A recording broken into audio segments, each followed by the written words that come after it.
Hi hello, অনেকদিন পরে ইউটিউবে এলাম দেবারঘর প্রবলেমটা নিয়ে। দেবারঘর একটা সিমেট্রি সার্কিট পাঠিয়েছিল, এই সার্কিটটা তো অলরেডি সলভ করেই রেখেছি। দেখ, বলেছে calculate the equivalent resistance between A and B of the circuit shown in the figure.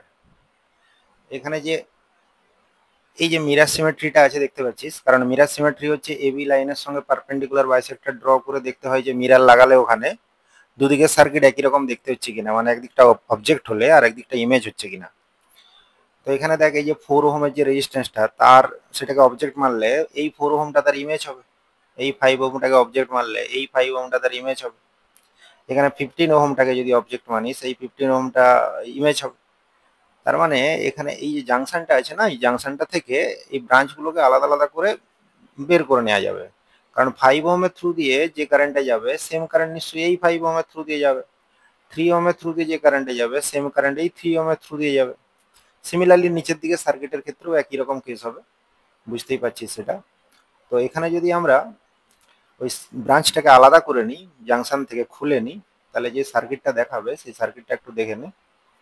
সেই সার্কিটটা দেখ এরকম দেখতে লাগবে।